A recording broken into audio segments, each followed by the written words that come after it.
I wait. Right under the 3 train. That's crazy. No. Straight down Livonia. Ignore those. Right? Those friendly. It's nice. Ignore those friendly patrons. That's Right? The serene sirens are good ethnic cultural food. Yo, can I be a part of your cabinet? I mean, listen, we expand this shoot. I need some real I need to be a ones part on of this the cabinet, team, man. Listen. Like my mans, we get Brownsville back. I'm doing this. We gotta make it happen. I agree. We gotta make it happen. Don't add me to the campaign. He's like, That is the quickest loss. You will get canceled in day 1. Members of Jamel Henderson's cabinet. But it's quite interesting though, because the district that I'm running is majority black still. Yep. And it's interesting that on the district level, we get it. Mm-hmm. On the city level, it's like, you gotta play chess. And that's the messed up part. But I'm leaning into my stronghold, which is the black district, black issues. We getting this shit done. I think that's where you That's have. the only curse you hear me say. Sorry. We gonna bleep that out. Yeah, thank you. We're gonna edit that out. Oh no, we're gonna have to add out some more curses today. I'm trying to respect Eon's wishes, but if we get into this where I'm just comfortable and one flies out, I'm sorry. Fine. If Say disclaimer. We can say disclaimer. it's gonna be at the beginning, and then There you go. if there's a subject that we touch upon that where the passion comes out, then There you nothing go. we can do about That that. puts everybody safe. Nothing you can do about that. All right, cool. I guess it's 3:30. Oh shit! Look at us starting on time. Mike, I'm Not sorry. even a couple seconds. I'm sorry. Yo, my Can friend, we take that? Can we edit that shit out? I won't have to edit it. I'm sorry. You said it again. Sorry. And then one thing, just be mindful of, just make sure you talk into the mic. You don't have to be. I don't know how to be like this, right? You don't have to Yeah. be so close to it. You can turn it up. Just Testing. Turn my That sounds means good. up. We sounding good. All right, do we sound good? turn Eon a little bit down. Mike, Well, that's the first time I ever said that. Mute him completely. Oh man, We are good. they're gonna refer to this podcast as when it all went south for Jamal. He was leading on the polls until He went on this podcast, like a podcast, by 2 Crown Hearts boys I could see in somebody. his district. I think he had this locked up until he went on that podcast, and he just started talking a lot of. Yeah, we're not gonna win it for you, man. Listen, Am I still loud? I'm usually pretty quiet. I mean, I'm sorry, it's like I actually got to turn it down. You have A stronger mic. you have a quiet voice but it projects far. Like you can hear it from a distance. Ah, Even though, but it's not like super loud once it gets to your people. I know a lot about people's voices in a way that it's like too much information. Way too much information. like him. He like, what do I do? I want to hear about my voice, but he just knows my voice is annoying. My voice is mutable. That's a word. Is that a word? Mutable? Yeah. All right, my voice is very mutable according to J Money. Oh man, yo, I'm excited. Can we? Yeah, let's start it, man. Welcome to another episode of the You Good Podcast. I am the most dangerous DJ. Oh, it's just probably You forgot your name, though? No. I was just saying I should be more professional about it. Oh, we are going down the. Yeah, I'm the most dangerous DJ Eon with my co-host. Scared Part Brother Mike StayBlessed. Greetings and salutations to everyone. See, there you go. See, I like that more professional. You know, you get more decor and courtesy. We'll see how long it lasts. It's not gonna last though. Oh, well, we are back. It's been a while. Everybody's been kind of over the place, but we're back with an amazing guest, Mr. I'll just say Councilman, future Councilman. How do you want to be properly introduced? Say Jamel. Just right, Jamel Henderson. Yeah. Welcome to the podcast. Yes. Well, Happy to have you here. Yes. yeah. Clap it up. We got a full house in the building, man. That being said, I know we got an amazing guest here. We got a lot to talk about. Just want to say, remember, whenever you tune into the You Good Podcast, the podcast is about you. It's about your mental, emotional, physical, spiritual, and your financial. So I hope you guys have been taking care of yourself. It's month 3. Also, happy International Women's Day to all the women that keep listening out here. You guys are amazing. Behind every strong lady is a semi-strong man, whatever the lingo is. So hope you guys are having, it's actually Women's Month, but enjoy the day. I hope you have a great month. I hope you guys are being reassured how important you guys and how much you matter to every single one of us. And I hope that, whoever you're talking to gives you that $30 you want for your seafood boil or whatever that thing on Twitter was, whatever. So enjoy that for lunch. So with that being said, Mike, my brother, how have you been? What? Nah. There was like a little, okay, so just a little curve. Like, there was a whole argument on social media about like giving people money for lunch, and then a woman said like, oh, what if I want seafood boil for lunch? And I don't mind that, but I'm like, if you have seafood boil for lunch, you're gonna be conked out after when you get back from work. Like, no work is getting done. Okay, so the issue is somebody wants lunch. Yeah, but $30 was not enough. Oh, so somebody gave somebody $30. Yeah, and she said, what if I wanted seafood boil for lunch? But I'm like, that's not a bad thing. But I just know that you're not getting no work done after the fact. Since it's Women's Day, Women's Month, if you want seafood boil for lunch, indulge in her needs. Okay. That's what I'm saying. Ladies, I love you. I just want to let y'all know if $30 is not enough for you, figure out how to get the rest. Right? Love y'all though. I love y'all. Definitely happy International Women's Day to all the women. You guys are literally the backbone. Especially, I want to put emphasis on our Black women. I'm thankful to God I have a beautiful Black queen in my life. So when I say Black women, y'all are here. I see you. I see the work that you're doing, and I'm going to be uplifting you all the days of my life. Yes, man. Shout out to all the queens in our lives. Shout out to my queen, too. I got to piggyback off you. Shout out to my queen, too. I love you, baby. I hope you feel better. Hope you're listening to this. And you are the backbone that keeps me moving straight every day. So there you go. Yeah, that's what I'm talking about. Way to save yourself, man. I had to. That was great. Great podcasting. A1. You're such a hater. That being said, man, Mike, how are you? I'm good, man. I am really, really amazing right now. Life has been going as great as you possibly can. I mean, I possibly can hope for.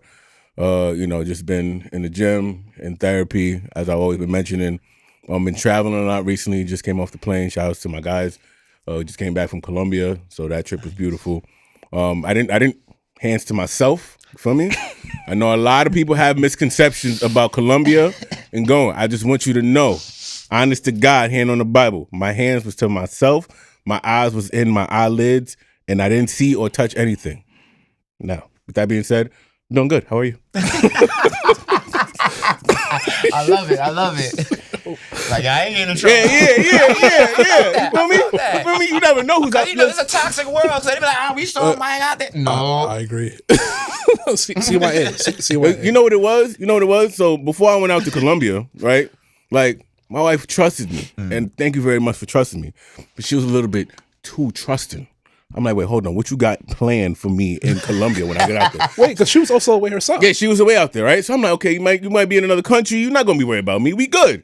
But she was too trusted. Hey, baby, have a good time. Cool. Smiling. I'm like, okay, cool. There's a trap here somewhere. I got to make sure I look out for the trap. So as soon as we get there, I get a phone call from my mans. I said, this is trap one. It's trap one. He's like, yo, you asked me a bunch of questions. I just landed. Boom, boom, boom. Second one, I saw like two people that I knew that we both mutually know. I said, oh, that's trap 2 and 3 right there. Oh, she got spies out here. That's why. She got spies out here. And then I saw a security guard, and he had a Nigerian flag. I said, oh, she got the drop on me. My wife's Nigerian, for y'all that don't know. She got the drop on me. Feel me? So I dodged all the traps, and I made it out of Colombia safe and sound. Hands to myself, eyes to myself. With that being said, how are you? I'm sorry. I'm good, man. Nothing to top. Just working, and more working. But that's fine. Things will let up when it's warmer. Yes. But thanks for checking up on me, man. But with that being said, you guys don't really want to hear about us. You're trying to hear about the man that's trying to run for District 41, Crown Heights, my area, my hood. Jamel Henderson. Yes. Tell people about yourself. Oh man. Usually when I get that question, I usually have an answer. Mm-hmm. But it's like I've been asked that so many times. It's like, what do I come up with? So I say like this. Listen, Jamel Henderson is a kid from Brooklyn, New York. Straight up, that's trying to make a difference. Born and raised in East Flatbush, 820 Albany Ave, now live in Kingsborough houses, and literally just looking to change a narrative. That's what my theme is focused on, because it's revolved around my story. This July, God willing, I'll be 40 years old. Clap it up, clap it up, clap it up, clap it up. So I'm looking forward to entering Club 40s as I exit out Club 30s. So I got a lot of tips for y'all. Trust me, I got a lot of tips. But it's just really showing the importance of you can be from our communities. Mm-hmm. You can come from our backgrounds and literally shatter every doggone statistic, every stereotype, every connotation that is against you, you know? So just basic stuff. And I say basic because we have, as Black people, we have every right to say, even in the midst of our struggles, it is light work, right? So while living in public housing, to be a 4-time graduate of the City University of New York, you know, BMCC, Brooklyn College, Baruch, the Grad Center. This year I'll be Dr. Jamel Henderson from the College of Staten Island. To do that from the hood. It's never heard of before. You know, you hear that, oh, you're not supposed to do that. And you see him. I could have came suited and booted, but that's not what people need to see. They need to see real people that's out here doing the work and living their best life. I would have felt underdressed if you came in a suit. Yo, I was actually thinking about too. I was like, nah. There's a time for that. There's a time for that. But when you're talking with people in our communities and people in our city, people want real ones. They want to say like, all right, are you able to still be humble enough to still get on the train and still walk back in your hood and talk and interact, go to the store, different things of that nature. And that's what I try to show and portray. You know, 39 years of my life, you know, I just call myself a champ because champions go through the toughest things. You know, being in East Flatbush, East, you know, heavy Caribbean community. So, you know, I'm 2nd generation Haitian and Liberian from my mother's side. My father's side, everybody's from the South. So South Carolina, Alabama, Georgia, all of that good stuff. And then to have that conclave of little Caribbean growing up. So, you know, soca, dance hall, Caribbean music was always on the, you know, the speakers, you know. I grew up as music head. So having all those different things. And then to see that, hey, you could, you know, lose your dad at 10, you know. Condolences. And where my dad and that activism and that leadership, that comes from him, you know, and that living your best life with joy and love, even in the midst of trials and circumstances, that comes from my mother, you know. Losing my mom at 28 after my first semester at Brooklyn College, you know. And then at 17 years old, to have my first apartment while in foster care, 3 months in, I lose my foster mother. So done my 3 angels. 3 angels. And you find yourself, how you still looking joyful? You don't look a day when you, if I ain't tell you I was going to be 40, y'all really like, you're capping. And I tell people, in the midst of all these things, I've learned early the importance of living your life and going for it. Who says you can't do what you want to do? Who says that, right? And you think about it in so many aspects, because I love using this example. Remember when we was kids? You used to be like, Mommy, Daddy, what do we want to grow up, right? You go to school. What do you want to be when you grow up? And they send the whole pomp and circumstances, right? Balloons. You doing a play, right? Parents are still going to give you candy and all that. But then when you get to high school, I'm just jumping ahead, but when you get to high school, what happens? They either divert your dream or they tell you don't even go for it. But when you're clear on what you want as a kid and you push through, so think about it. As a kid, I wanted to make a difference in my community because at 5 years, under the age of 10, I should say, at 5 years old, I'm seeing the Crown Heights riots. I'm seeing Rodney King get beat up. Yeah, that was a crazy time. Right? Under the age of 10, I'm being taught like immediate crash courses, watching Eyes on the Prize in its entirety, watching Roots, watching Tony Brown's Journal, Like It Is with the late Gil Noble, like very thought prolific talk shows and movies and shows like, whoa, under the age of 10? So I was already ahead of what I wanted to do. And when you're clear on your goals, that even at this stage when people still try to water it down, bet on yourself and believe in yourself, and you have a village that's going to constantly support you. So that's just on the surface, Jamel, a little bit of who I am. I love that. Let's get a little deeper because you did mention the village, right? Yeah. So talk to us about your village, because obviously, you know, we can't do it alone, and you have to have people in your corner to support you, ground you. You see, you got your lovely wife here. Talk to us more about your village and how they contributed into the being that is Jamel. So the village has grown and evolved, right? And I think it's important as individuals, we all have to understand that, right? The village that we have when we was under the age of 10 is not the same where you are now. And so I give homage to my entire village from birth to present, because whether they was here for a reason or a season, they all played a role. You know, so my village today is something that I create, where I create and bring in people who are my mothers and fathers and brothers and sisters and cousins and nieces and nephews and so forth. So, and I have conclaves of them. Enclaves are like, I have my BMCC crew. You know, we call ourselves the Clique. That was well before Big Sean and them dropped the song. And, you know, that was a group of about 50 strong, and we still 14 years later, still holding it down. You know, and then you think about Brooklyn College. We call ourselves the Alliance. That was Caribbean Students Union and the Supreme Steppers coming together and just said, look, now we have a lifelong bond. And you got, you know, my church family. Shout out to Bridge Street AWME Church in Bed-Stuy. That's been my church for 26 years, you know.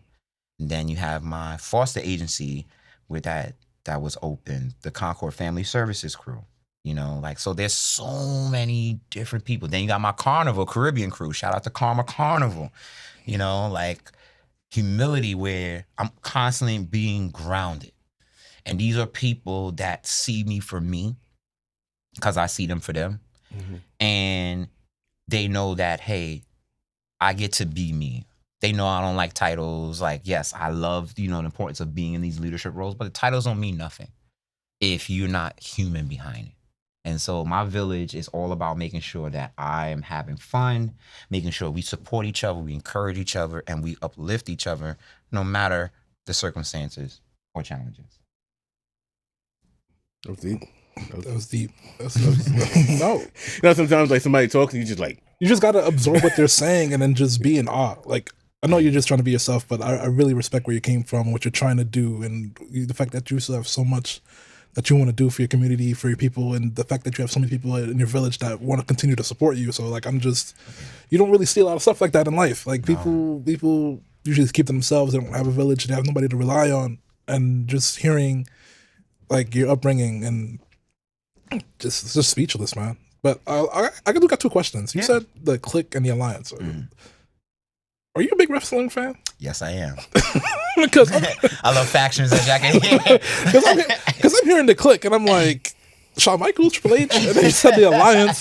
I'm like, WCW, ECW back in the 2000s. I'm like, this man's a wrestling head. Yes, I am a huge wrestling head. I think that's still, that's the Henderson side, my father's side of the family tree. We are some big wrestling fans. And ever since we was a kid, like my dad, we used to watch it on Channel 5 and Channel 9 and all that. Yeah, still to this day. Still to this day? Unapologetic. Oh, man. Oh, you saw what happened to Cena then? We're going to talk about that later. We're going to talk about that later. But that was coming. I told people that was coming. But I knew it was coming, but I'm like, I'd still, like, when you saw it live, you're like... No, I was in my house like... I thought you were my sister. Like, I was hyped. I had to get up and go for a walk. But the fact that it happened, it was just like... I was speechless, man. That's what it was. I couldn't, man. It was just, we can talk about that. We can talk about that. What happens when you just don't know wrestling? I'm like, who is the Clique? What you into? Like, what do you like? I used to watch wrestling. I'm a sports guy. Okay. I'm just a big Mets and Rockets fan. Mets and Rockets. And Jets fan too. So I live my life in sadness. Just New York Knicks. Yeah. Me too. Oh, sadness. Yeah. Hey. But can I say this out there? And I do say this because I'm claiming that I will get in. I'm saying this as a soon-to-be elected official. When the Knicks win, you're going to have to bring in the National Guard. I agree. I'm telling you that right now.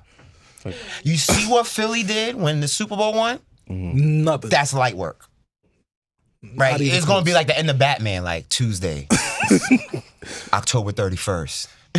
Chaos ensued the city. Like, it's going to be... No, I agree. 50,000 strong at that. Not enough. You got to bring in an... If I'm being honest, police department might even join into the festivities. They're Knicks fans too. Yo, you see what? Remember the end of Batman? Like, yo, I'm telling you, yo, it's gonna be chaos. It's slow. It's not even close. But get well, Jalen Brunson, man. Yeah. So please. Shout out to the Knicks all the way. Yeah, You a Knicks fan too, man. You look at some Knicks supporter. Yeah. I plan for the day I lose 100 pounds too, right? So Wow. Sad, man. yeah, I'm planning for that, right? So when both things happen, call the National Guard, y'all. Hate. At least you're behaving yourself, so. Yeah. I'm behaving myself today. All right. So we're gonna get into like who Jamel is outside of politics. Yeah. In a very short few. But I do have some questions because you talk a lot about relating to Black culture, the Brooklyn culture. You speak very New York. You speak to a lot of things that we can relate to, right? Yeah. But one thing that I don't think people relate to is their views on politics, right? And I'm very interested in figuring out, when did you decide that politics is the way to go to affect change? It literally happened when I was 5 years old. Okay. There was two things that occurred. Like I said, I saw the Rodney King incident, the Crown Heights incident. And I remember asking my dad, why they don't like us? I was like, and this is a young man going to PS 235, like, didn't go to pre-KK, went straight to first grade. And I remember proudly singing, saying the Pledge of Allegiance and, my country, 'tis of thee, all that. That was PS 235. That's what we did, Shout out to PS 235, class of 1996. That's what we did. And so I had that pride for this country. Still do. And there's a different meaning behind it now. But when I saw that, I just said, Dad, why they don't like us? He said, they will never like you in this country. Get over it and get used to it. Imagine being told that. And then I remember going to a rally in Flatbush. It was on Church Avenue. I think it's about 37th Street. And I had an American flag with me. And my dad ripped it out my hand and said, this flag means nothing to you or to me because they don't care. It was in those moments I said, I got to do something about this. And I said two things. I either going to be a very successful lawyer, because my family was like, oh, lawyer. But I said I also wanted to be president. Mm-hmm. And the overall goal of my life is still to this day to get there. Because I felt that by being in government, this is how you enact the best change.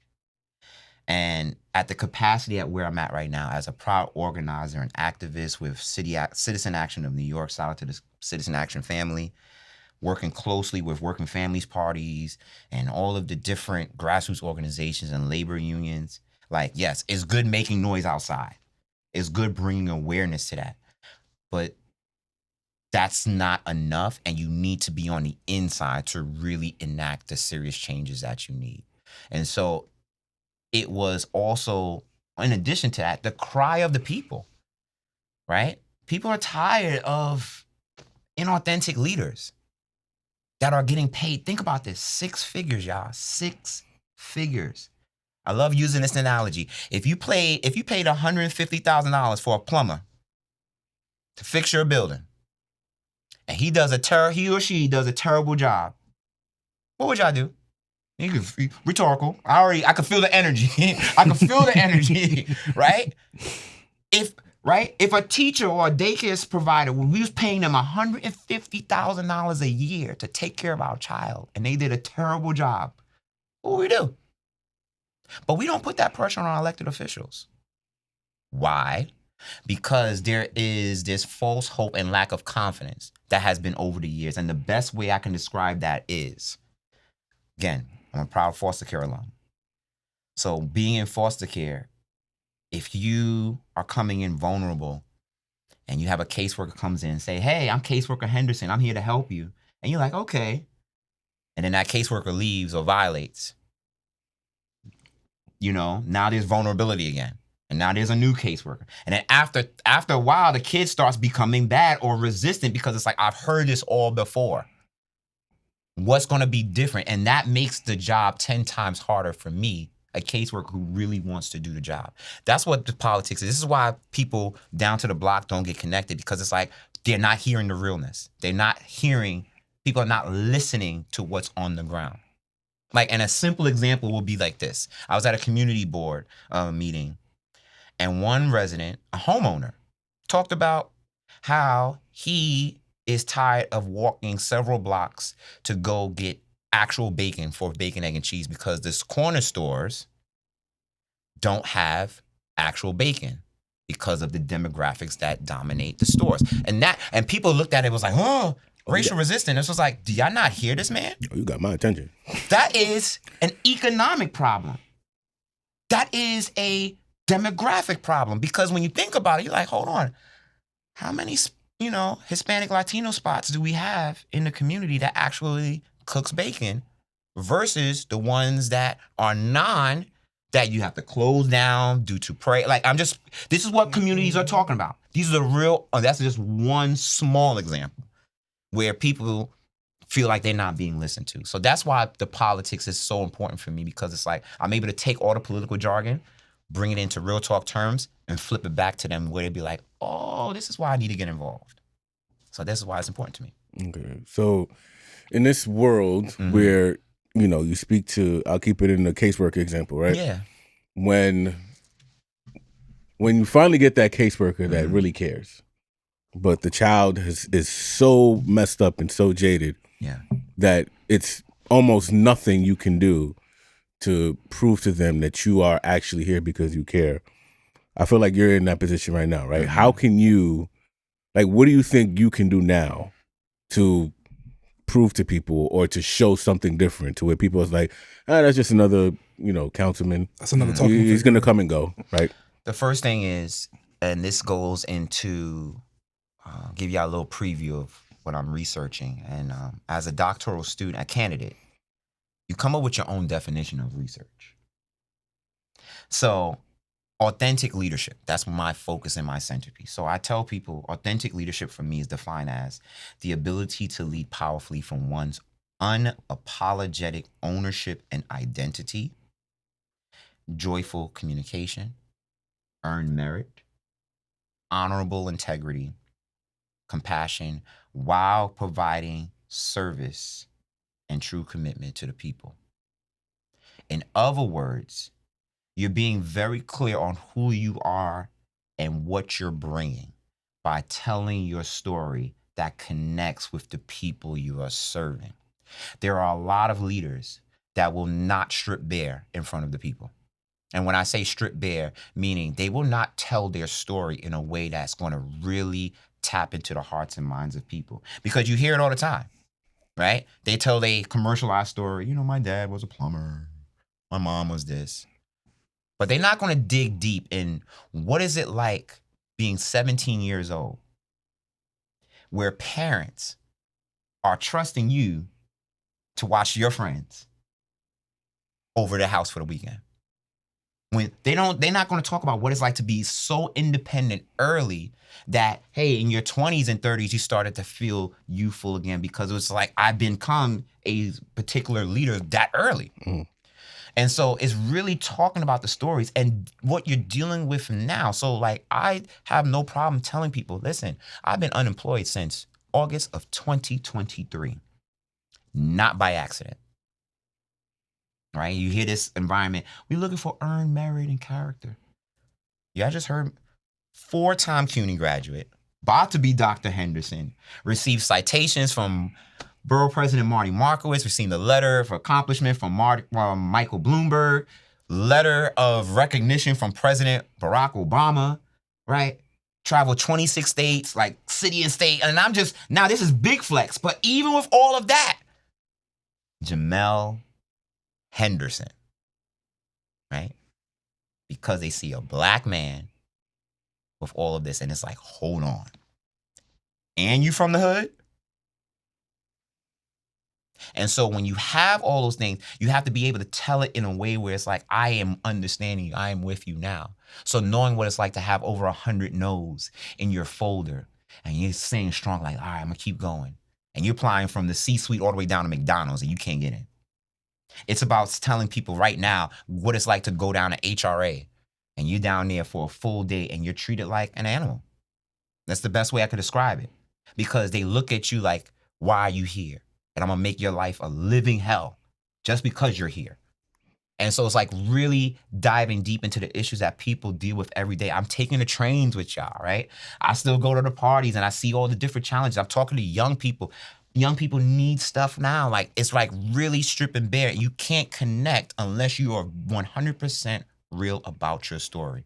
And when I hear people say, well, it's hard for me to tell my story, I want you to look at a survivor and tell them that. Because a survivor constantly has to tell their story with empowerment every single time, with tears in their eyes and everything. And they still say it and they still living. So what's our excuse? That's the difference. Do you feel like there's added pressure for you to be able to be that voice or that person that people look to? Or do you feel like it's easier because you relate to them so you know exactly what they want to hear and what would make their lives better? It's easier, but it's also additional work because unfortunately, and I say this proudly, there's only a few of us true authentic leaders out there. We have to create more. And I'm grateful that I've been going around schools and colleges and even career days teaching and training leaders the importance of being authentic, which is you get to do this work and you get to live. You are a human being, right? I cry a lot, right? I don't know if y'all want to look at it horoscopes or not, but what? Team Cancer, yes, we water signs, emotional. I am a crier, and I'm unapologetic about it because it's human to have emotion. It's human to say, you know what, I'm tired. It's human to say, you know what, I'm hungry. I'm going to bed. No, I don't want to be barbered today, right? Because we are so caught up in this American system, and you see it on commercials, right? Especially football. I love football, so you say you Jets, I'm Giants. Right? You see it on the commercials. I'm sorry. America loves to work. Right? You ever seen the four commercials? America, we work. We don't sleep. What? And you had that drained in your system for years and years and years. It's like, hold on. Thank God for the pandemic, even though we lost so many lives. But thankfully, people was like, hold on, I get to live too. And that's what people have to see. Like, hey, I could be at City Hall for a press conference and be at a fete in the hood. Why? Because I can. And you get to do that too. And that is the significant difference between me and many other people. When I go to a spot, let's say a hood party, I love my hood parties, it's humility. Because when you your own vibe, you ain't got to worry about if this is something new. I've been doing this. Ain't nothing new. I don't care who's watching me. I'm my own vibe. Right? That's a fact. When you go to Carnival, and I tell people, you look on my social medias, I'm in full costume. Happy. Because if you don't understand our culture, then who are you to judge? You know what I'm saying? And so it's about the freedom to be, because you see so many people in our communities. They looking sad. They looking miserable. And it's like, you get to live now. And that's the difference. It's telling people, hey, even in the midst of the struggle, even in the midst of my current struggle, I'm still outside fighting for y'all, because that's the passion that I bring. And whatever it is that you want to bring, you get to continue to do that and live. I like that. Do you have any questions? Because I wanna get into some he was saying some things I have some questions for. So my thing is, like, you're not the first politician, aspiring politician who comes up with this, who has a peak a positive influence of like have this positive idea of like what I'm going to do in office when I want to be there for the people. Because a lot of people who for some reason whenever they say one thing and when they get through the doors like a complete clusterfuck. I just cursed. Massive happened. What I wanted to ask is like politics has become such some type of I don't know, a game with people's lives, some type of down low, down dirty, like your job is to serve the people, but a lot of people who tend to get in these positions tend to forget about the people.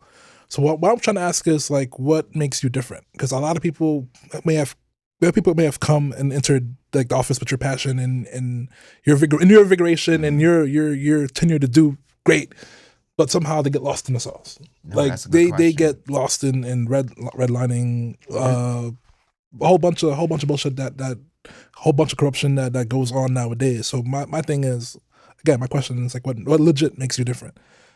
That's Like, an excellent question. And what makes me different is my village.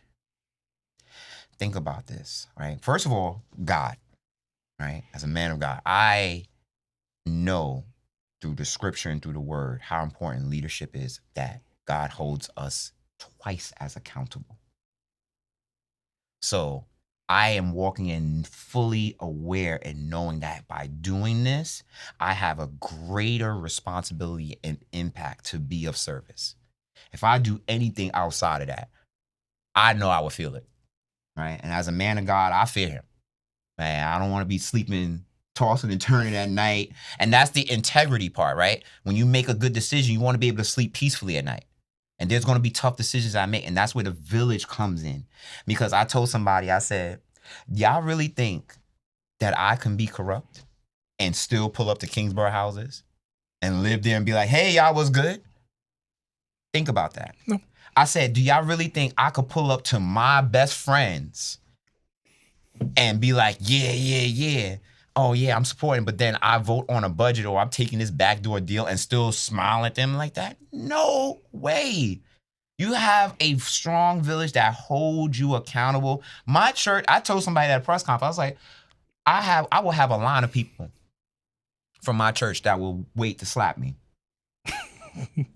And the missionaries will be first, because I can see my aunties and them like, He acted brand new, so imagine me going up there talking about, yeah, I'm supporting black communities and all this, and I done voted for a budget that takes away funding and stuff.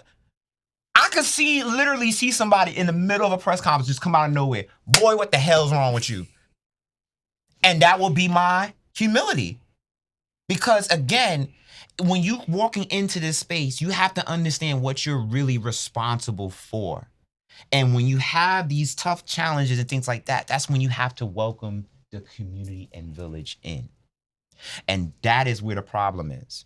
The community is not at the table where you're passing along resources and items to really get it down to podcasters like yourself that's connecting to a community and an audience that may not 100% get where I'm coming from. And those are the things. There's a lot of selfishness. You know what I'm saying? Where there's a lot of hiding. It's like pride and ego. I tell people, and this is where a little bit of anime comes in, leadership is immortal. There's always another journey. Right? I'm like Goku. I'm not Team Goku, but I'm like Goku, where it's like, there's a new leadership challenge. I'm going to go for it. This position is only 8 years if you get reelected. That's it. And some people, you see how some people, they don't know what to do when they lose. It's like, oh my gosh, woe is me, because they so focused on the title versus self. And one of my leadership rules is, don't let your title become your idol, IDOL, or else you will be IDLE. Example, our current mayor of the city of New York. When you don't have a strong village that is holding you down and looking you in your eye and saying, you're wrong. I was like, one of the things I like to say, we missing grandmas. Them old, missionary grandmas that give you that joy of Jesus, but look at you and be like, I'm so disappointed in you. With the leather belt. Right? And even without the belt. But that you feel that. Need that belt. Because she's looking at you like, I'm so disappointed. That's the type of village I have, where they look at you, Jamel, I am so disappointed. And I got to go back home and cry. Because it's like, man, I messed up. And that's that accountability. That's what off rip as a person will make me different from everybody else. But then it's the civic engagement and education. Right? Y'all got to know who's at the table. What's the community board? What's the neighborhood advisory board? Do you realize that certain black businesses are closed because do you know who sits on the statewide liquor authority committee on community boards? I guarantee they don't look like you. Right? These are just little tidbits of power. So and speaking of power, I look at it like this. By me being in office, I'm the connect. Y'all the distros, podcasters, community, y'all the distros. If I'm giving you this stuff, your job is to take my stuff and go out there. Now, if you mess it up, I'm calling you out on it. Because you can't say, well, nobody told me this time. You know, we was teens. The first time you messed up, oh, I didn't know. All right, you right. But I'm telling you now, that you act up again, that's on you. And that's the difference. Is I'm going to be telling y'all the information. I'm going to say, look, you good podcast, let me tell you, this is what's going down right now. Now, it's up to you to put it out there because that helps strengthen the community, and you do not see that type of engagement. That's what makes me different. Looks like your conscience and your morals are still intact, right? Which I think Don't ever lose that, please. Yeah, I think we need. I got my lady will leave me. So all right. Thank you for holding him down, man. Hold him accountable, please. Thank you, Queen. We need more people. We need more people like him in office. Yeah, right. She ain't with that. Trust me. This ain't gonna be one of those. You know. You over here talking about the church one, so I feel like she's first in line, dog. You see what I'm talking about? Talking about Granny, she gonna give you a look, boy. Nah, but yeah, like I was saying, I just think like that's what scares people, right? Like once you get into that door, you know, where do your morals? Like losing yourself. Are your morals going to be compromised? Does your conscience leave you? Where you just start to just act on self-interest, or you know, just not acting on the interest of the people who supported you. You're supposed to serve. Like that's it's very important, and I'm glad that you explained it beautifully. I really, like I said, there's people like you. I need to be in office, but like people lose themselves, man. Like, can I give a quick example? Sure, go ahead. I worked in City Hall 3 months, and I want to give a big shout out to Alika Ampry Samuel, who was the council member during that time, and I served in her as part of her staff, and she phenomenal woman. If you don't know who she is, phenomenal Black woman who's been doing a lot of great work. And I remember being in the halls of City Hall, looking through 250 Broadway and all that, and the staffers. You would have thought you was on Walking Dead. No life, no identity. Some of them just look like they just going just to go, because even for them, they are not seen. They're seen as, oh, this is Councilmember Henderson's chief of staff. This is Councilmember Henderson's blank. This is Councilmember, versus who they are. And so you're constantly around, you know, flocking behind that person, but first is saying, hey, I see you for you. You are your name, who just so happens to be the communications director or the chief of staff or whatever. And so there's a lot of lack of identity, but it's also, I'm trying to find the right way to say this. There's a lot of shucking and jiving, because I was going to say something else, right? Where it's like, I don't want that around me. I don't need that. That's not going to get you nowhere, right? And I'll use an example, right? All right. And there's nothing wrong being a teacher's pet, but in college, it's like, you're in college. Like, that's not getting you extra points. Don't do it around me. And you have that type of feeling in there. It's like, oh, Mr. Councilman, Mr. Speaker. And these people who don't lack identity of themselves, they taking it wrong. Yes. You see them. 25, 30 people walk with them. You're like, and then you get caught up in that because elected officials, we're not celebrities. Yes, it comes with it, but you have to understand, I'm not a celebrity. Yes, I know it comes with the territory, taking pictures around it, but I'm not a celebrity. I'm getting on the train just like everybody else. Coming back into the hood just like everybody else. And they get so caught up in it. Yeah, I'm council member. Nah, dogs. The people are trusting you with this position. And you got to deliver. I think that's probably the problem too. Like, a lot of people believe that our elected officials are celebrities, so we never call them out we never hold them to a higher standard or accountable. Like, you're just like, oh, you're too in awe, so you're not really unable to actually sit down and have a conversation, even though it's your job to help us. Like, you're in this position to lead, and if we have any issues or something, we're able to sit down and actually have a dialogue with you. Like, other people don't know that. Other people don't feel that way. And that's the leadership. You got to, when you're choosing to become a leader, you got to accept everything that comes with the territory, and that includes accountability. How many leaders you know have had a town hall just talking about stuff and literally just saying, hey, there's a decision coming up. I need to hear y'all thoughts. You don't hear that. No. Right? You don't hear, hey, let me tell you some updates of what's going on. And if it's shared, it's shared within the conclaves of their networks. It's not advertised in a way where everybody shows up. Because again, if you're a real leader, you'll be able to take the heat. And you got to be able to say, you know what? You all are right. I'm sorry. Right? Because again, building trust and respect. You don't even hear that. Because you hear people from town halls, if they do have a town hall, they're yelling and pointing and screaming. And what do elected officials do? Curve or stick to the script. Well, we're working the best we can. Well, right? Anybody watch Abbott? The KPIs. Yeah. Right? Yeah. We'll circle back. Right? And that is annoying. Sticking to the script. It's like, come on. You know what you did. And I'm that type of person, even if I have to hear it. Because you know why? I've done it already. Being in the carnival industry, you ever got experience? Because before Follow Soca and all that was the thing now. But if you mess up a costume or whatever, Caribbean folk will tell you right to your face. And I gotta take it. And I gotta sit there. You're right. And even as nice as I am, you're absolutely right.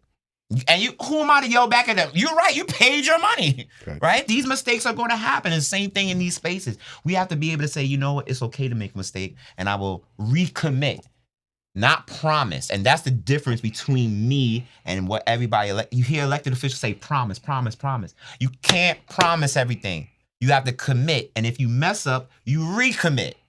Therefore, there's an ongoing conversation, an ongoing ambitious movement to get it done. I can't promise, but I can commit. What is your preferred way of having the people hold you accountable and keep you to your word? The best way is definitely when I'm hosting town hall meetings. That's going to be a lot of civic engagement because I'm going to be telling people and I'm going to be taking pictures too. Hey, let's say, for example, if I had a community town hall in summertime, we having it at Lincoln Terrace or Betsy Head Park, right? Okay. Right? Just hypothetically. And if I see 50 people, then I'm going to, the same way I want y'all to hold me accountable, I'm holding the community accountable. Listen, y'all elected me, but y'all not showing up. This is a problem. Now, let's go to Park Slope. Let's go to Cobble Hill, and let's see what they do in their town halls. Them things is packed. Because those are people that see where their money's going, and they see the importance of what they want and what they don't want. And we have to bring that in because even down to a penny of a tax dollar, it does make a difference. Oh, man. Real quick, because we are running short on time. So I do want you to look into the camera and somebody who is iffy about trusting local government and trusting you with running for council. What would you say to them, and how would you get them to believe in the vision? You are the case manager talking to the child. What would you say? I would say to them, I've been where you are, and I'm in the space now. Being someone who's dealing with the issues that are being affected, I know what it's like literally to not have a job. You've heard all of my requirements. You've heard all of my accolades. And to be a 39-year-old black man, it hurts. Because it feels like, dang, I ain't doing nothing. I'm not doing enough. Why am I being rejected? What is it like going down to the DeKalb Avenue Job Center? You're waiting all day. Just to be told you got to come back to get documents that you already thought you had, that they already should have uploaded. And now you done wasted an entire day. On average, 6 hours. And you hungry, you trying to get food stamps. When you have to reach out to your village. Hey, can I get $25 here, $50 there? Because you just been scammed of your EBT card, right? Being in NYCHA where you literally have to wait hours for a heat and hot water ticket. How about, do we even have a Whole Foods or even top of the line supermarkets in our communities, right? We don't have a community center. We don't have investments in our CBOs that are really helping our youth and young adults. And I would say to you all, when are we going to stop playing games with ourselves And the most important question is, what are we pretending not to know? We walk around our district all the time. We see the evidence that we don't have upward mobility. And the question you got to ask yourself is it not time that our communities get our opportunity to move upward?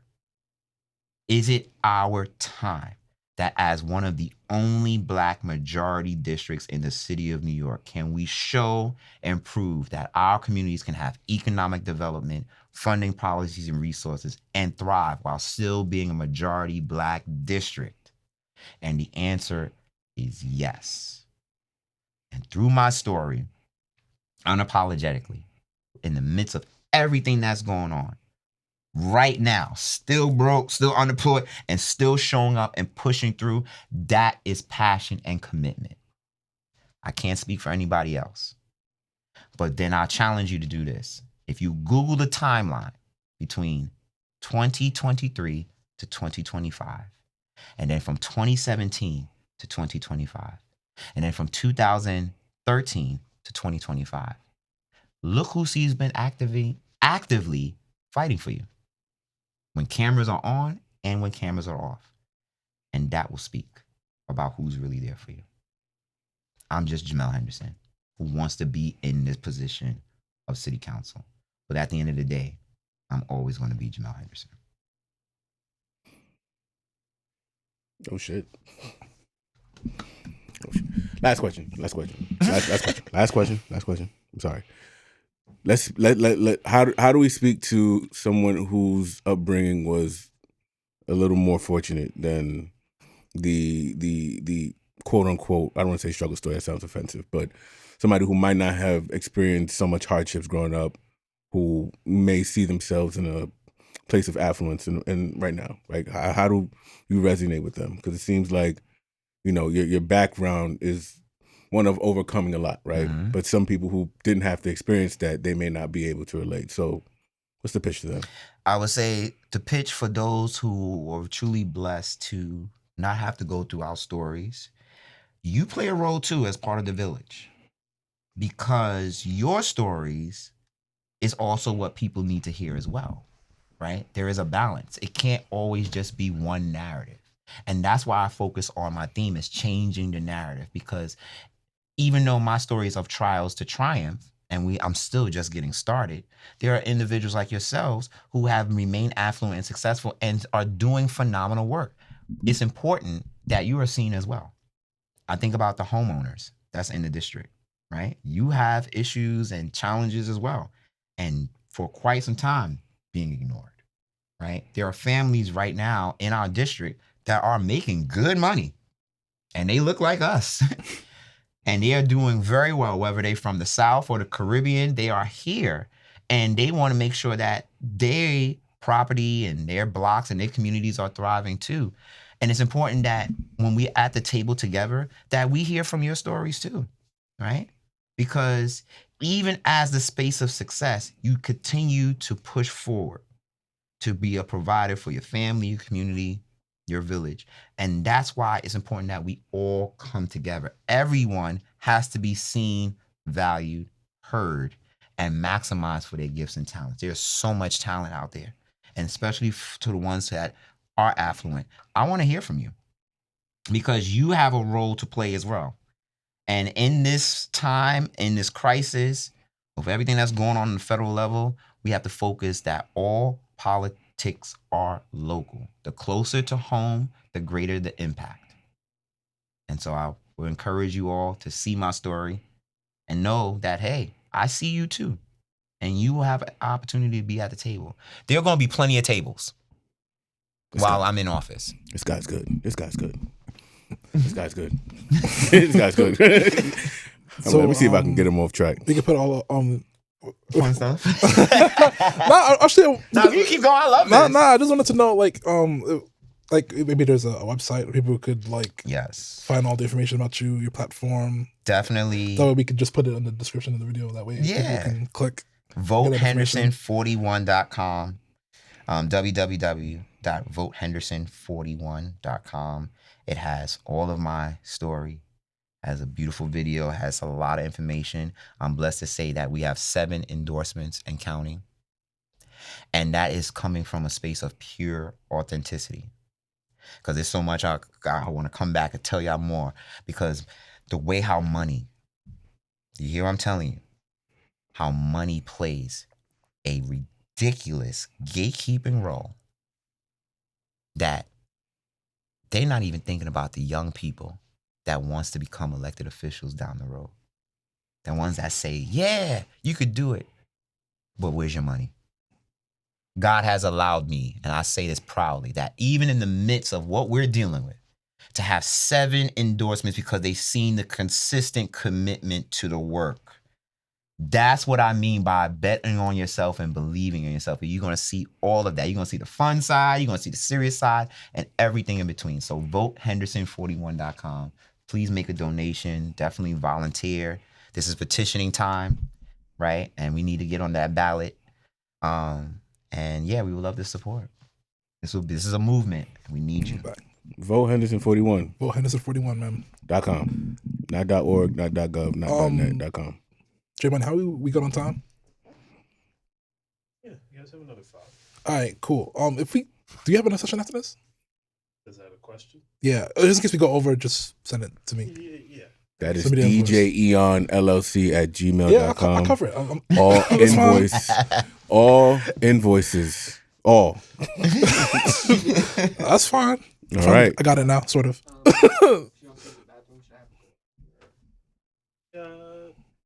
Well, we're stopped at the moment, so go. Oh, really? Oh, well, We didn't stop anything, but we'll pause. I'll make a note of it. I'll make a marker. Yes. yeah, just Yeah. say. Straight, make a left. It's right next to the staircase. Yeah.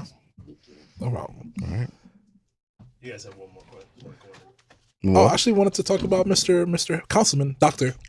You have so many titles, man. You have so many titles, man. Who's Jamel Henderson outside, man? Talk about the wrestling. Let's talk about the anime. Let's talk about the fets. Did you go to Trinity Garden over this year? No, first of all, I Actually, ain't if got you- that money. That's on that. Listen, now if I'm able to get in, yes, we gonna go down. I want to take a contingency because again, that's building. I would love to go down to Trinidad Carnival. That's on the checklist. But I'm someone who loves to have fun, y'all. I love to have fun. I'm a big wrestling fan, like I said. Big time anime fan. Like I can't wait for Solo Leveling, the new episode to come out tonight. Oh, it just dropped already. It dropped already? Okay. You see what I'm talking about? Like, I saw it on the way here. like It was really good. theme song is fire. Like I have it on my Spotify. Like, you know what I'm saying? Yeah, yo, shout out Lisa. Right. A big gamer. I love Fortnite. You know, big Fortnite guy. I love Carnival. Console or PC? More- Definitely console. I'm sorry, no disrespect to y'all PC, but y'all. I can tell when y'all playing, cause I'm like, look at them, just flying around. Like, come on, the PC speed is 100% more faster than my PS4. Like, come on, stop. Like I'm talking to 2 eons right now, man. It's like, Hey, this is how trying to change the world. All right? You know what I'm saying? But yeah, big wrestling fan. I went to WrestleMania. Well, which way? Whoa, really? Yes. Me and my best friend. Shout out to Karen. We went to. I hate to say it. We went to the one in Jersey. That's and fine. I won't say who the headliner was, but y'all know who it was. It's okay. We know. But it was an epic because that was CM Punk versus The Undertaker. That was a great match. That was epic. That was a great match. yes, so I actually sold the show, if I'm being honest with you. So question, right? yes. For wrestling fans, what do you think is the best wrestling theme song of all time? I've had this conversation. Oh man, you put me in the spot. Yes. The SmackDown I mean, there's Raw only with the one Fist. real answer, but I'll let you entertain whatever. You talking about the Raw? others you might have. The Raw one? The Raw back in 06? No, the He said the wrestlers, best the wrestlers wrestling theme theme song. Oh, wrestling theme Like, song? yes, Stone Cold I- Steve Austin. Yeah. I was waiting for him to say it. Yeah. Oh, my fault. I was gonna say it. I was trying to be nice, but I was like, as soon as you hear that glass break, It's Yeah. over, yo. it's over. automatic Like, pop. And he's hands down my all-time favorite wrestler. I connect with him so much because he's a rebel. I had to stop myself from using that to enter my own wedding. That's what you know. Like that's how impactful that song is. Yeah, when you hear that glass break, You already on your feet. You're hopping and hoovering Right. and hollering. it's like hearing Nuck If You Buck. Like, hold on. Yeah. Like, what? So you You like, oh, we fighting. What up? You not stopping. So, Nah, but man. yeah, those are a lot of fun stuff. I love to exercise, so definitely into fitness because I said I'm not entering 40s.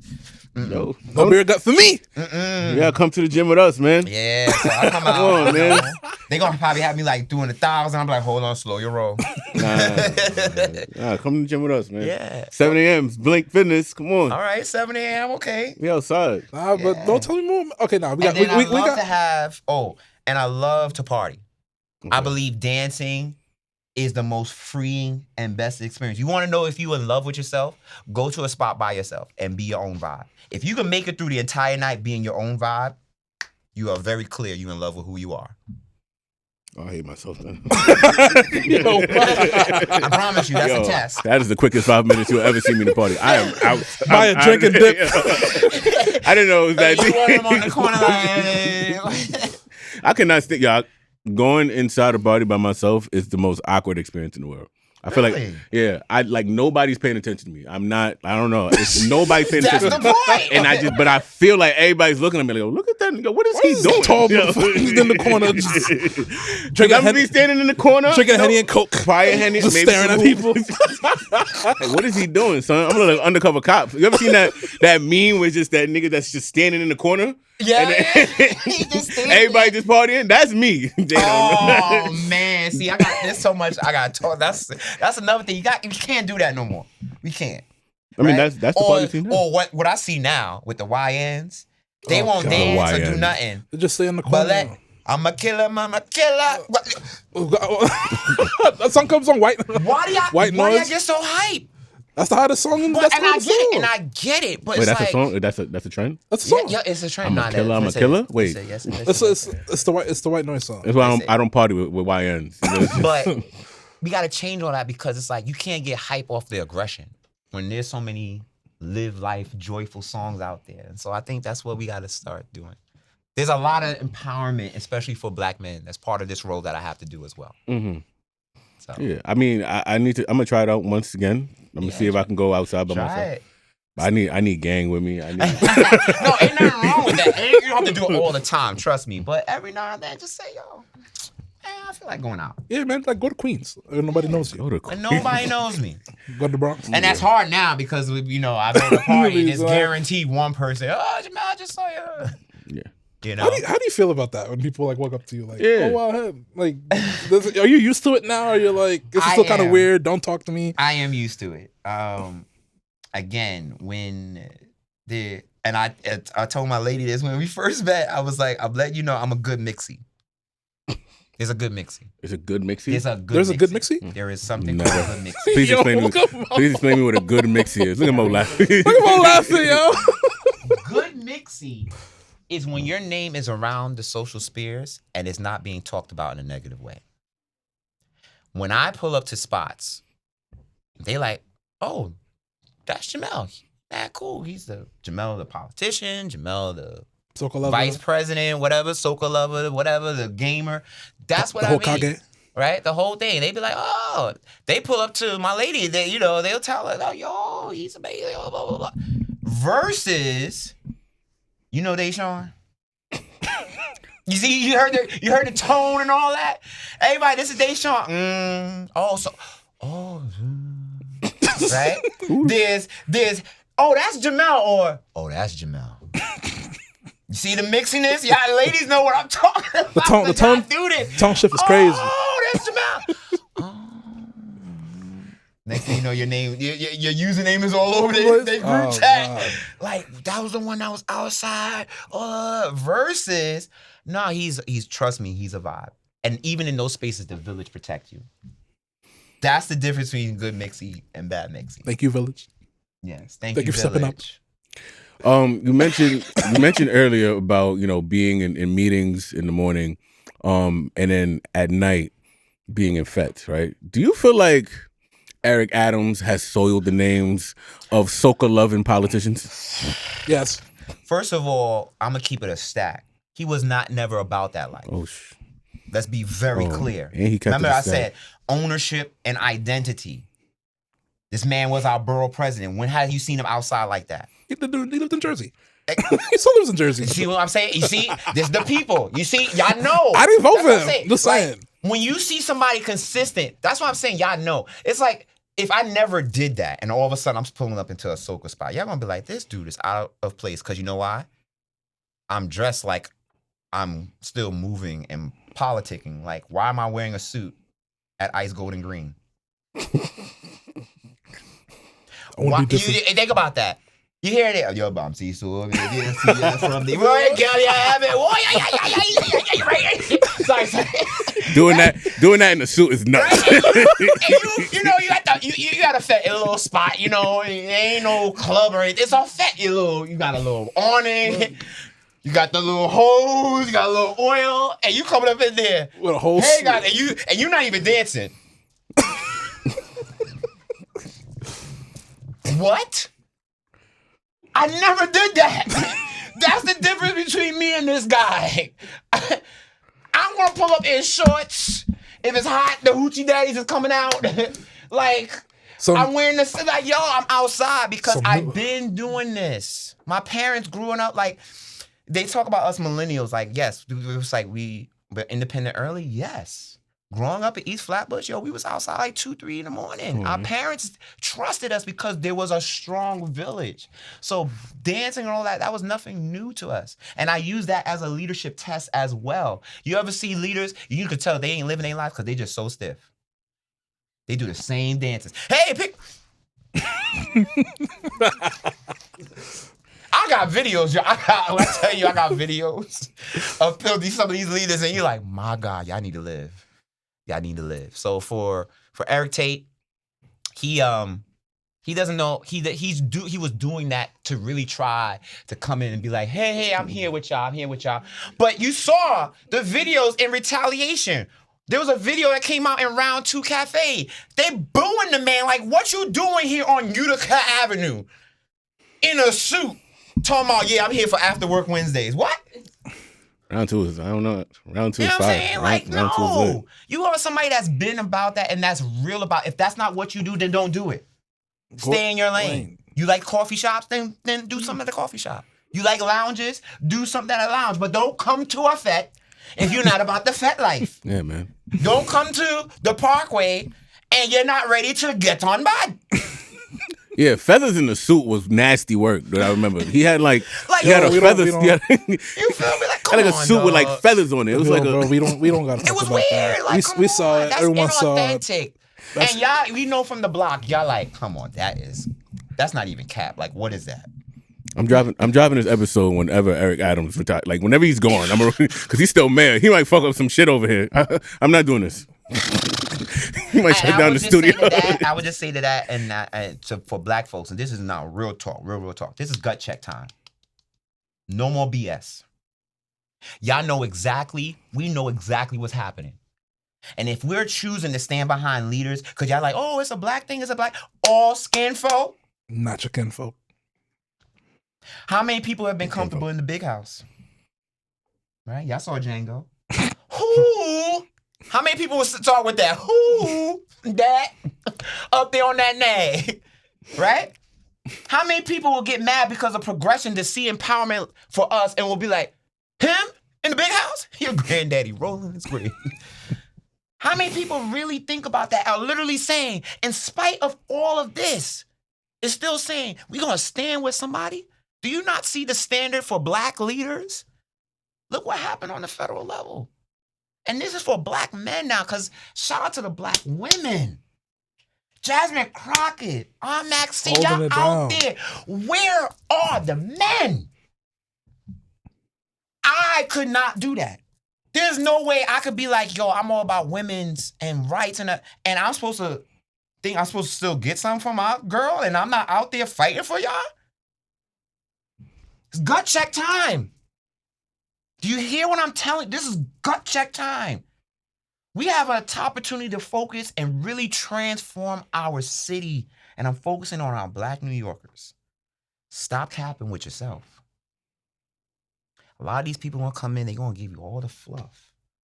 As someone who has seen it, this man and these leaders, they portray our vote and they have the audacity to still pull up in our communities because they confidently say, just give them food.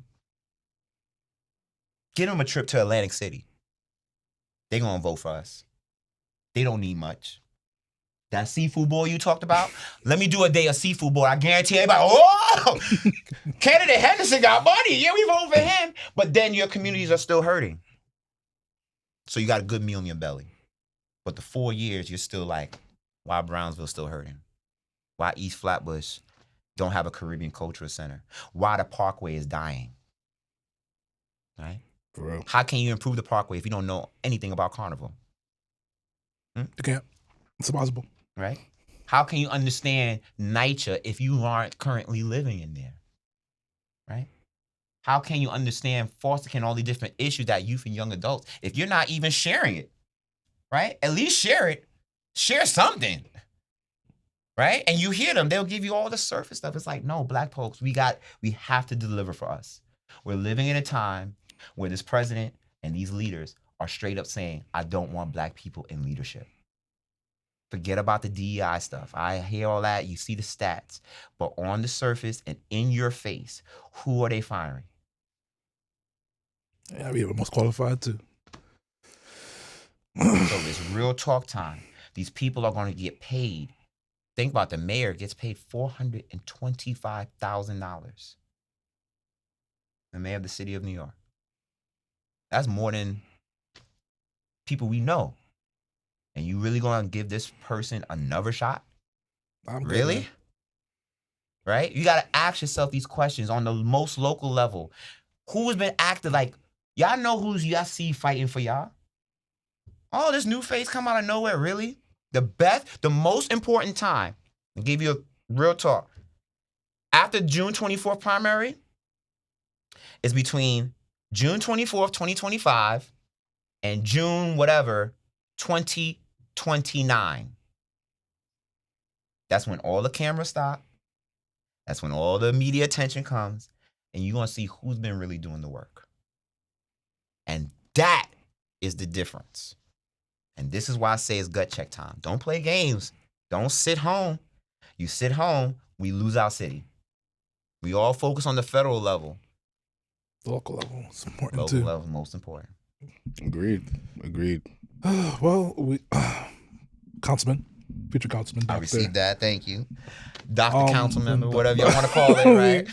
No, I'm just Jamel, but I will flex on the doctorate part. As you got to. All y'all in my village, got so to. y'all can call me Mel, Jamel. I'm like, everybody, if you're in the village, you good. But outside, excuse me, it's Dr. Henderson. I'm gonna be a real doctor. Like, I love progressive commercials, so like Dr. Rick, he's a real a-hole. I'm gonna be just like that. Excuse me, it's Dr. Henderson. As you You got to. should. You should, man. As you should. I just want to thank you for Right, when you earn it, you can do that. you. Honestly, you can. Honestly, you can. Right? And then it's a message, oh, Jamal. First of all, it's not Jamal. It's Jamel. How much time do people call you Jamal? Lord And, yo, have mercy. how much time? Oh, Lord. They just get both of your names It's wrong. almost like the inner city youth story.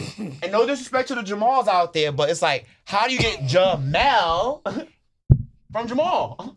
Oh, I heard Jamal, Jamil, Jamil. I've heard that. Jamal? Jamal. You're Haitian. I had somebody, and my lady was laughing. I literally introduced to myself. I said, how you doing? My name is Jamal. I said, it's clear as day. My name is Jamal Henderson. Oh, hi, Jamal. Backside. I literally just said Jamal, and he said Jamal. I remember doing a presentation. I received the award, and they introduced me. I said my name, Jamel. You know how you write the pronunciation. They introduced me as Jamel. I said, I'm sorry, Jamal. I said, well, Jamal could not be here, but I'm Jamel Henderson. I'm honored to receive this award. Yes. Because you know why? You have to be strong in your name. As a soon-to-be 5-time graduate, you don't think I've read Vygotsky and Stoyvyatsky and all of them, right? If we could pronounce those names. You could say Jamel. Jamel? Come on. Really? Really, guys? Like, look, Jamel. J-A. Yeah. Right? It's simple. We're going to zoom in on you. Just saying. Jamal. Nah, but for real, I just want to. Well, actually, no, real quick. Because we didn't even get too much, but like, all right. So top 3 animes that you're watching right now. Go. Who? Okay. Top 3 anime of all time. Top 3 animes of All time all that you've seen. time. Okay. I'm definitely Demon Slayer, Hell's Paradise, and definitely I'm putting Solo Leveling up there because it just wowed me. Like, I can watch Solo Leveling 100 times. Enjoy the new episode tonight. All right. Yes. Top three wrestlers of all time. Go. Stone Cold Steve Austin, CM Punk, Daniel Bryan. Top 3 soca artists of all time. Oh, damn. Yeah! Get him, Eon. Stump him. All right. Even on his... Dang, you really got me on that one. Got him. Did not expect that one to come. Come on, man. All right. I'm going to say Bungie Garland. Okay. I'm going to say Tall Pre. Grenada all day. And I'm going to say Fayan. I like Fayan. Wow, he's none of the okay, I respect that. Don't get me wrong. No. It's okay. There's a lot of stuff behind. I tell you, I got stories for you. I got stories. Then we gotta have to do part 2 for this. Yeah, we gotta do part Might 2. need to come back, dog. For real. We gotta come back. We gotta bro. do a part 2. Alright. But yeah. So Dance Hall Vibes Cartel, Movado, and Bounty Killer. all right, Haitian compa artists, go. I don't. No, you don't really? But you say you Haitian. So I am. So this is the vulnerability part. Crazy. This is the vulnerability part, Ooh. and I will own this. Growing up, I really wasn't taught my culture. Okay, and let's be very clear. Being a Haitian American, especially growing up, I was part of the butt of the jokes, Haitian booty, all that stuff back in the day. Booty. So it wasn't the booty scratcher. Haitian. that was definitely a thing. Yeah. So I Used to be. really wasn't grounded in my culture.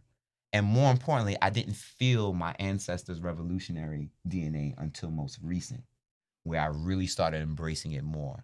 I heard my grandmother in the last 5 years was like, start learning more about your culture. I need you to embrace it. And I need you to embrace it so much so, like, I committed that after I graduate, I'm going to learn a new language. So it will be Asian Creole. All right, good luck, my friend. Yeah. Yeah, so I want it's to learn. It's gonna take some time. It's gonna take some time. It's gonna take some time. All right. But once I get it, I want to be. The couple party. You know what I'm saying? I want to be. Hey. All right. We're going to faire notre communauté. We're going faire là. Right. I want to learn all that. I want to learn all that. I just said we have a brother in the community, a new brother in the community. Okay, So cool. he's learning. So with that being said, you want to do good flowers or we're going to wrap it up? We can do some good Gotta flowers, wrap it man. All right. My good flowers is Go quick, sir. we're going to stick on the theme of women here, right? So I'm gonna give my flowers to my wife, man. You did it already. I know. I'm going against my own rules, but You always get on me too. Like, I know. I'm being a hypocrite right now. Yeah, you I'm being are. a hypocrite, but As long as you know. my baby needs some flowers right now. My baby needs flowers. I want to give her flowers, let her know she's loved, appreciated, and I will have 2 next time for y'all. But for this one, I want to give my baby her flowers. And she's been holding it down for me a lot. So she needs it. You know, Visa Stone Cold is his favorite wrestler, and then that Stone Cold Vince McMahon thing just came in my head.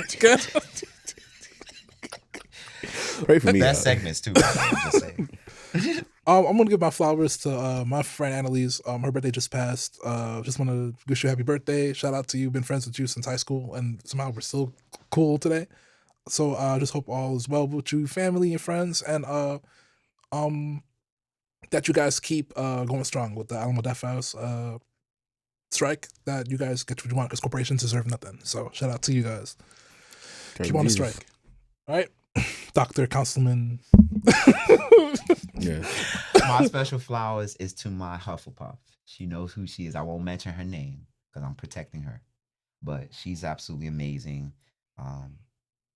And when you found that love that holds you down in the midst of everything, you don't let that go at all. So when I tell you, the jersey's hung up, we retired, it's in the garden, like we are locked in from 3 years, been together 3 years till forever. So shout out to you. Chelsea, My man. Hufflepuff. Chelsea, Hufflepuff. Mm-hmm. Harry Potter all the way. Yeah.